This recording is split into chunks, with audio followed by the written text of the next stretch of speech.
ಅಂದ್ರೆ ಮುಂದಿನ ದಿನಗಳಲ್ಲಿ ತಾಲೂಕ್ ಆಫೀಸ್ ಯಾರು ಬರಕ್ಕಾಗಲ್ಲ. ಪಾಣಿಗೆ ಎಷ್ಟು ಜನ ಕ್ಯೂ ನಿಂತ್ಕೊಳ್ಳೋರು ಹೊರಗಡೆ ತಗತಾವ್ರೆ. ಇವತ್ತು ತಾಲೂಕ್ ಆಫೀಸ್ ಏನಾಗಿದೆ ಅಂದ್ರೆ ಯಾರು ಹೇಳೋರು ಕೇಳೋರು ಯಾರು ಇಲ್ಲ. MLA ಇಲ್ಲ. ತಾಲೂಕು ಆಡಳಿತ ನಿಷ್ಪ್ರಯೋಜನ ಆಗಿದೆ ಇವತ್ತು. ಯಾಕಂದ್ರೆ ತಹಸೀಲ್ದಾರ್ ನಾವು ಮನವಿ ಕೊಟ್ಟಿದ್ದು ರೈತರ ಕುಂದುಕೊರತೆಗಳನ್ನ ಒಂದು ಮೀಟಿಂಗ್ ಅರೇಂಜ್ ಮಾಡಿ ಅಂದ್ರೆ ನನಗೆ ಬರಲ್ಲ ಅಂತ ಹೇಳ್ತಾರೆ. ಇಂಥ ತಾಲೂಕ್ ಆಫೀಸ್ ತಹಸೀಲ್ದಾರ್ ನಮಗೆ ಬೇಕಾ? ಜನಗಳಿಗೆ ಇಷ್ಟು ಕೆಲಸಗಳು ನಡಿಬೇಕು ಇಲ್ಲಿ ತಾಲೂಕ್ ಆಫೀಸಲ್ಲಿ. ಪಾಣಿಗೆ ಎಷ್ಟು ಜನ ಕ್ಯೂ ನಿಂತ್ಕೊಳ್ಳೋದು, ಒಂದು ಜನ ಪಾಣಿಗಿಲ್ಲ. ಬರೀ ಸಬ್ ರಿಜಿಸ್ಟರ್ ಆಫೀಸಲ್ಲಿ ಜನ ಇರ್ತಾರೆ, ಬ್ರೋಕರ್ಗಳು ರೈತರುಗಳನ್ನ ಮುಂಡ ಮೋಚಿ ಹಾಕ್ತಾವ್ರಿ. ಇವತ್ತು ಸರ್ಕಾರಗಳು ದಿವಾಳಿ. ಯಾವ ಅಧಿಕಾರಿಗಳು ತಗೊಳ್ಳಿ, ಬೆಳಿಗ್ಗೆ 4 ಗಂಟೆ ಬ್ರ್ಯಾಂಡಿ ಶಾಪ್ ಓಪನ್ ಆಗುತ್ತೆ, 4 ಗಂಟೆ ಅಂತ ಕೇಳಿದ್ರೆ ಗೊತ್ತಿಲ್ಲ ಅಂತಾರೆ. ಯಾರನ್ನು ಕೇಳೋಣ ನಾವು? ಒಟ್ಟು 28ನೇ ತಾರೀಕಲ್ಲಿ ನಾವು ಒಂದು ಮನವಿ ಕೊಟ್ಟಿದ್ದೀವಿ ಇಡೀ ತಾಲೂಕ್ ಆಫೀಸ್ ದಂಡಾಧಿಕಾರಿಗಳಿಗೆ.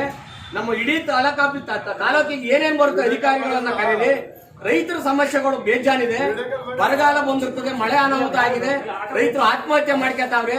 ಬೆಳೆಗಳಿಗೆ ಕರೆಕ್ಟ್ ಆಗಿ ಬೆಳೆಗೆ ರೇಟ್ ಸಿಗ್ತಾ ಇಲ್ಲ, ಬೆಳೆಗಳು ಉತ್ತಮವಾದ ದರ್ಜೆ ಬೆಳೆಗಳು ಕೊಡ್ತಾ ಇಲ್ಲ, ಗೊಬ್ಬರಗಳು ಕರೆಕ್ಟ್ ಆಗಿ ಕೊಡ್ತಾ ಇಲ್ಲ, ಕೀಟನಾಶಕಗಳು ಯಥೇಚ್ಛವಾಗಿ ಮಾಡ್ತಾವ್ರೆ. ಇವರ ತಡೆಗಟ್ಟಕ್ಕೆ ಅಂತ ಒಂದು ಮೀಟಿಂಗ್ ಅರೇಂಜ್ ಮಾಡಿ ಅಂದ್ರೆ 28ನೇ ತಾರೀಕಿಂದ ನಮ್ಮನ್ನ ಸತಾಯಿಸ್ತಾವ್ರೆ. ತಹಸೀಲ್ದಾರಿಗೆ ಎಚ್ಚರಿಕೆ ಕೊಡ್ತಾ ಇದೀವಿ. ಇನ್ನೊಂದು ವಾರದಲ್ಲಿ ನಮ್ಮ ಕರೆದು ನಮ್ಮ ಮೀಟಿಂಗ್ ಅನ್ನ ರೈತರ ಕಷ್ಟ ಸುಖ ಕೇಳಲಿಲ್ಲ ಅಂದ್ರೆ ನಾವು ತಾಲೂಕ್ ಆಫೀಸ್ಗೆ ಬೀಗ ಹಾಕ್ಬೇಕಾಯ್ತದೆ. ತಾಲೂಕ್ ಆಫೀಸ್ಗೆ ಬೀಗ ಹಾಕ್ಲಿಲ್ಲ ಅಂದ್ರೆ ಮುಂದಿನ ದಿನಗಳಲ್ಲಿ ಯಾಕಂದ್ರೆ ನೀವು ಹೊಡೆದಾಡ್ತಾವ್ರೆ. ನಾಳಿಂದ ಜೂಜು ಹೆಂಡ ಗಿಂಡ ಬೀಡಿ ಇದ್ರೊಳಗೆ ಬೀಡಿ ಸೇದಾರೆ ಎಷ್ಟು ಜನ, ಅವರು ಹೆಂಡ ಕುಡಿದವ್ರು ಎಷ್ಟು ಜನ ಬರ್ತಾರೆ, ಏನೂ ಇಲ್ಲ. ನೀವು ಗೇಟ್ ಕೀಪರ್ ಇಡಕ್ಕಾಗಿಲ್ಲ, ವ್ಯವಸ್ಥೆನೇ ಇಲ್ಲ. ತಹಸೀಲ್ದಾರು ಎಲ್ಲ ಊರಿಗೆ ಹೋಗ್ತಾರೆ, ಅಲ್ಲಿ ಹೋಗ್ತಾರೆ, ಇಲ್ಲಿ ಬರ್ತಾರೆ. ಯಾರೋ ಒಬ್ಬ ಕಲ್ಕುವಾರೆ ಹೊಡೆಯ ಬಂಡೆ ಹೊಡೆಯ ಕಳ್ಳ ಇವತ್ತು ಜೆರಾಕ್ಸ್ ಮಿಷಿನ್ ಕೊಟ್ಟವ್ರು. ಸರ್ಕಾರ ಏನ್ ದಿವಾಳಿ ಆಗೈತನ್ರಿ ಇವತ್ತು? ಜೆರಾಕ್ಸ್